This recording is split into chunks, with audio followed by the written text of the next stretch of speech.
हरे कृष्णा। राधे राधे दोस्तों, कैसे हैं आप सभी लोग। आशा करती हूँ कि आप सारे फ्रेंड्स बहुत ही ज़्यादा अच्छे होंगे। मैं भी बिल्कुल ठीक हूँ और आप सभी मित्रों का मेरे चैनल इंडियन ब्लॉग विद शिखा में बहुत बहुत स्वागत है। सो फ्रेंड्स, आज की इस वीडियो में मैं आप सभी के साथ शेयर करने जा रही हूँ देवशयनी एकादशी व्रत की पूजा विधि एवं साथ में देवशयनी एकादशी के महत्व के बारे में जानेंगे। व्रत हमें कब करना है, किस दिन करना है और पूजा की विधि क्या होगी, तो समस्त जानकारियाँ एवं साथ में मैं बताऊँगी कि पारण हमें कब करना है, पारण का शुभ समय क्या होगा। तो समस्त जानकारी मैं आप सभी के साथ इस वीडियो में शेयर करने वाली हूँ। तो सबसे पहले आप सभी मित्रों को देवशयनी एकादशी की हार्दिक शुभकामनाएं। तो चलिए सबसे पहले जान लेते हैं एकादशी व्रत हमें कब करना है, किस दिन करना है, इसके महत्व के बारे में। एकादशी तिथि भगवान श्री हरि विष्णु जी को समर्पित है। हिंदू धर्म की मान्यता है कि एकादशी के दिन भगवान विष्णु की विधि विधान से पूजा अर्चना करने से भक्तों की सभी संपूर्ण इच्छाएं पूर्ण होती हैं। हिंदू पंचांग के अनुसार आषाढ़ मास के शुक्ल पक्ष की एकादशी देवशयनी एकादशी कही जाती है। पुराणों के अनुसार इस दिन से 4 महीने के लिए भगवान विष्णु योग निद्रा में रहते हैं और इसके साथ शुभ एवं मांगलिक कार्यों पर रोक लग जाती है। कहते हैं कि इस दिन से सृष्टि का संचालन भगवान शिव करते हैं और इस साल देवशयनी एकादशी 17 जुलाई 2024 को मनाई जाएगी। इसी के साथ चतुर्मास भी प्रारंभ हो जाएगा, तो उसके कुछ नियम होते हैं, वो मैं आपको नेक्स्ट वीडियो में बता दूंगी। तो चलिए अब जानते हैं एकादशी तिथि कब प्रारंभ होगी और कब समाप्त होगी, साथ में पारण का समय भी मैं आपको बताऊंगी। तो देखिए, आषाढ़ मास के शुक्ल पक्ष की एकादशी तिथि 16 जुलाई को शुरू होगी। इस दिन एकादशी तिथि संध्या काल 8:33 पर शुरू होगी और वहीं इस तिथि का समापन 17 जुलाई को शाम को 9:02 पर होगा। इस हिसाब से हम व्रत 17 जुलाई को करने वाले हैं। अब हम एकादशी का पारण समय जान लेते हैं। देखिए, पारण का जो समय होता है वो बहुत ही महत्वपूर्ण होता है, क्योंकि अगर हम शुभ समय पे पारण अपना करेंगे तभी हमें एकादशी का फल प्राप्त होता है। तो इसलिए पारण का जो समय होता है उसे विशेष ध्यान करके आपको नोट करके रख लेना है। तो देखिए, देवशयनी एकादशी व्रत का जो पारण है 2024 को, वो बता देते हैं। तो देवशयनी एकादशी व्रत का पारण हम 18 जुलाई को करेंगे, यानी कि देवशयनी एकादशी का पारण का जो सही समय है वह 18 जुलाई को सुबह 5:35 से शुरू होकर सुबह 8:20 के बीच में रहेगा और द्वादशी तिथि समाप्त होगी 18 जुलाई को 8:44 पर। इस बीच में आपको अपना पारण शुभ समय पे कर लेना है। तो इस तरह से आपको अपना व्रत पूर्ण करना है। इस तरह से मैंने आपको बता दिया कि एकादशी का व्रत हम किस दिन करेंगे और पारण का समय क्या होगा। तो चलिए अब जान लेते हैं पूजा की विधि क्या होगी और इससे पहले हम किस प्रकार से एकादशी का व्रत करते हैं। तो जैसा कि साल में 24 एकादशियाँ होती हैं, जब अधिक मास होता है तो 26 एकादशियाँ होती हैं, जिनमें से देवशयनी एकादशी एक मुख्य एकादशी मानी जाती है, क्योंकि इसमें इसी दिन से चतुर्मास भी प्रारंभ हो जाता है और भगवान श्री हरि 4 महीने के लिए योग निद्रा में चले जाते हैं और इस दिन से सृष्टि का सारा कार्यभार भगवान भोलेनाथ और माँ गौरी संभालती हैं। तो 4 मास के लिए, और आप जैसा कि जानते हैं फिर सावन का महीना शुरू हो जाता है, भगवान भोलेनाथ की पूजा होती है, माता गौरी की पूजा होती है और साथ में नवरात्र भी प्रारंभ हो जाते हैं। इस बीच सभी शुभ एवं मांगलिक कार्य बंद हो जाते हैं, जैसे कि शादी विवाह जनेऊ आदि बंद हो जाते हैं। तो इस तरह से हम देवशयनी एकादशी की पूजा बड़े ही विधि विधान के साथ करेंगे। इस दिन भगवान श्री हरि नारायण की पूजा हमें विशेष रूप से करनी चाहिए, क्योंकि 4 महीने के लिए फिर भगवान योग निद्रा में सो जाते हैं। तो इसलिए सबसे पहले आपको क्या करना है, भगवान का सुंदर दिव्य अभिषेक जरूर से करना है एकादशी के दिन। तो चलिए अब सबसे पहले जान लेते हैं कि एकादशी की नियम क्या है, किस प्रकार से हमें पूजा अर्चना करनी है। तो देखिए, एकादशी का व्रत होता है वो 3 दिवसीय होता है। जैसे कि 10वीं तिथि से प्रारंभ हो जाता है और एकादशी व्रत करते हैं, साथ में द्वादशी के दिन पारण के साथ यह पूर्ण होता है। तो त्रिदिवसीय यह पर्व मनाया जाता है एकादशी का व्रत। सबसे पहले 10वीं तिथि के नियम जान लेते हैं। देखिए, 10वीं तिथि के दिन आपको क्या करना है, शुद्ध सात्विक भोजन एक समय करना है, यानी कि बिना प्याज लहसुन का भोजन करना है। एक दिन पहले ही आपको अपने बालों को धो लेना है, क्योंकि एकादशी के दिन बाल नहीं धुले जाते हैं। बहुत सारे ऐसे कार्य होते हैं जो कि एकादशी के दिन नहीं किए जाते हैं। तो आपको 10वीं तिथि का पालन करना है, उसमें शुद्ध सात्विक भोजन करना है, अपने बालों से स्नान कर लेना है, साथ में संध्या के समय आपको फलाहार ले लेना है। जैसे कि देखिए, सुबह सूर्यास्त के पहले पहले आपको भोजन कर लेना है। अगर आपका शरीर ठीक नहीं है तो आप शुद्ध सात्विक भोजन कर लें, रात में भी एक समय कर सकते हैं, ऐसा कोई बात नहीं है। उसके पश्चात आपको ब्रह्मचर्य का पालन करना है, भूमि शयन करना है। इसके पश्चात आपको एकादशी के दिन ब्रह्म मुहूर्त में जाग जाना है। उसके बाद सबसे पहले अपने घर की साफ सफाई कर लें। इसके पश्चात आपको अपने मुख्य द्वार की भी सफाई कर लेनी है, क्योंकि मुख्य द्वार पे आप थोड़े से जल जरूर से छोड़ा करें, यानी कि मुख्य द्वार साफ कर लें या 1 लोटा जल आप वहाँ पे छोड़ के आ जाएं। इसके पश्चात आप आप स्नान करें, स्नान के जल में आपको गंगा जल या तिल डाल लेना है, आंवले का चूर डाल लेना है, कुछ ना कुछ डाल के, हल्दी डाल के स्नान करना है। तत्पश्चात मुख्य द्वार पे दीपक प्रज्वलित कर लें। इसके पश्चात मंदिर में आ जाए। सर्वप्रथम भगवान सूर्य नारायण को अर्घ दें, माँ तुलसी जी के पास दीपक प्रज्वलित करें। इस दिन माता तुलसी जी की पूजा किस प्रकार से करती है मैं आगे नेक्स्ट वीडियो में आप लोगों के साथ शेयर कर दूंगी कि एकादशी के दिन तुलसी माता की पूजा किस प्रकार से की जाती है। तो इस तरह से आप माता तुलसी जी की पूजा कर लें। तत्पश्चात मंदिर में आ जाए, चौकी बिछा लें, चौकी लगा लें। उसके पश्चात आपको व्रत का संकल्प लेना है और चौकी पे जो है पीले रंग के वस्त्र बिछाएं।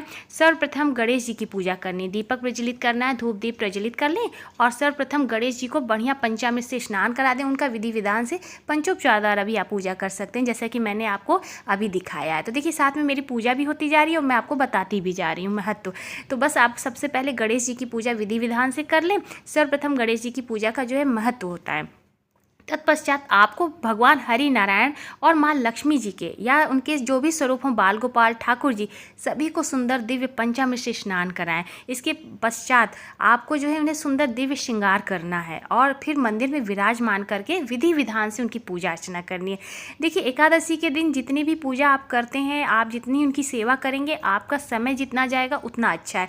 इस दिन भगवान हरि के नारायण का जप करते हुए आपको भगवान की पूजा अर्चना करनी है, इत्र से सेवा करनी है। जैसा कि आपको मैं बताती हूँ, ये एकादशी की पूजा मैं आप लोगों के साथ शेयर कर रही हूँ। यह पूजा जो है मेरी देवशयनी एकादशी की है और इसी के साथ मैं आपको बताती जा रही हूँ किस प्रकार से आपको पूजा करनी है। तो देखिए यहाँ मैंने जो है भगवान नारायण और लक्ष्मी माता को जो है सुंदर दिव्य पंचामृत से स्नान कराया। इत्र की सेवा दे के हम जो है इनका श्रृंगार करेंगे। साथ में देखिए सावन का महीना शुरू हो जाता है तो हम भोले बाबा का भी सुंदर अभिषेक करेंगे और इसके साथ में आपको नेक्स्ट वीडियो में बताऊँगी कि जो है सावन के महीने में किस प्रकार से आप जो है भोले बाबा की पूजा कर सकते हैं। तो इस तरह से समस्त आपको जो है अपनी पूजा करनी है और इसके पश्चात मंदिर में आपको कलश की स्थापना करनी है, दीपक प्रज्वलित करना, हो सके तो अखंड दीपक प्रज्वलित करें और समस्त देवी देवताओं का सुंदर श्रृंगार करके आपको अपनी पूजा करनी है। माता तुलसी जी, हाँ तुलसी पत्र जो है आप एकादशी से एक दिन पहले ही तोड़ के रख लें ताकि आपको तुलसी पत्र जो है एकादशी के दिन नहीं तोड़ना है, इस बात का ध्यान रखें। और इस तरह से आप अपने मंदिर में व्यवस्था उचित कर लें और पूजा करें। और सर्वप्रथम आपको संकल्प लेना है, भगवान हरि के आगे आपको संकल्प लेना है कि हम व्रत कर रहे हैं। व्रत का संकल्प लेने के पश्चात आपको कलश की स्थापना करनी है, दीप प्रज्वलित करना है, भगवान का जो है उपचार द्वारा पूजा करनी है, उन्हें पुष्प अर्पित करना है, फल का भोग लगाना है। देखिए एकादशी के दिन शुद्ध सात्विक फलाहार का भोग लगाया जाता है, ये नहीं कि आप जो है अन्न का भोग लगाएं। तो इसका विशेष ध्यान रखें, फलाहार का भोग लगाएं प्रभु को और आप भी फलाहार ही लें, कोशिश करें कि नमक ना लें। तो इस तरह से सुंदर दिव्य श्रृंगार करके प्रभु की पूजा अर्चना आप कर सकते हैं। तो बस इस तरह से आपको पूजा अर्चना करनी है। इस दिन देखिए एकादशी महात्म्य हमें अवश्य सुनना चाहिए, यानी कि कथा हमें अवश्य पढ़नी चाहिए। आप कथा पढ़ भी सकते हैं, सुन भी सकते हैं। तो इस तरह से अगर हो सके, अगर आपके पास पुस्तक है यानी कि एकादशी महात्म्य है तो ज़रूर पढ़ें, नहीं है तो आप मोबाइल पे भी सुन सकते हैं। तो इस तरह से देखिए कथा का अपना विशेष महत्व है। जब हम कथा सुनते पढ़ते हैं तभी हमें उसका जो है पूजा का पूर्ण फल प्राप्त होता है। तो इस तरह से देखिए हमारे यहाँ पे जो है मैंने पूजा कर लिया है। अब मैं आपको चौकी के दर्शन करा देती हूँ कि किस प्रकार से मैंने पूजा किया। तो देखिए यहाँ पर हमने जो है एकादशी महात्म्य रखी, श्री विष्णु सहस्त्र नाम की पुस्तक रखी है। यहाँ पर हमने आरती की है, धूप दीप कपूर द्वारा हमने प्रभु की सुंदर दिव्य आरती की है। फलाहार का हमने जो है भोग लगाया है। साथ में मैं यहाँ पे आपको दिखा दूँ तो यहाँ पे हमने जो है कलश की स्थापना की है। यहाँ हमने जो है ये पुस्तक रखी है, जो भी होती है ना एकादशी की पुस्तक होती है, विष्णु सहस्त्र नाम होती है, कथा की पुस्तक होती है, वो सब हमने यहाँ पुस्तक की रख के पूजा अर्चना की है। साथ में यहाँ हमने कलश की स्थापना की। कलश में हमने जो है यहाँ पे मैं दिखा दूँ, जल है, गंगा जल, साथ में तुलसी का पत्र है, पुष्प है, थोड़े से मैंने सफ़ेद तिल डाले हैं। भगवान को हमने जो है छुआरे और किशमिश का भोग लगाया है। तो यहाँ हमने जो है गणेश जी का भोग अलग से लगाया है क्योंकि गणेश जी के भोग में तुलसी का पत्र नहीं पड़ता है। यहाँ पर हमने जो है ठाकुर जी को दूध का भोग लगाया, फल में आम का भोग लगाया और यहाँ पर आपको मैं दिखा दूँ शंख की पूजा हुई क्योंकि शंख से हमने अभिषेक किया है। तो इस तरह से आपको बढ़िया विधि विधान के साथ प्रभु का पंचोपचार या षोडशोपचार द्वारा आप पूजा अर्चन कर सकते हैं, उन्हें भोग लगा सकते हैं, दीपक प्रज्वलित कर सकते हैं, कथा पढ़ सकते हैं। इस तरह से आप अपनी पूजा पूर्ण कर लें। विष्णु सहस्त्र नाम आप जरूर से पढ़ें, नहीं पढ़ पाते हैं तो आप सुन भी सकते हैं। और इसके साथ ही आपको भगवान श्री हरि विष्णु भगवान के जो है मंत्र का जाप करना है। ओम नमो भगवते वासुदेवाय मंत्र का आप जाप कर सकते हैं। कम से कम 108 बार तो आपको जरूर से जप करनी चाहिए। तो इस तरह से एकादशी की पूजा आपको करनी है। अब आपको जो है चौकी लगा के जब आप इस तरह से पूजा करते हैं या आप अपने घर के मंदिर में ही पूजा कर लेते हैं तो भी बहुत अच्छा है। मैं अपने घर के मंदिर में भी पूजा करती हूँ इस तरह से चौकी लगा कर, जब जैसा मेरी इच्छा होती है मैं उसी तरह से करती हूँ और आप सभी के साथ शेयर भी करती हूँ। तो बस इस तरह से आप पूजा कर लें और चौकी इसी तरह से लगी रहने दें। फल हटा लें, जो आपने भोग लगाया वो आप हटा लें।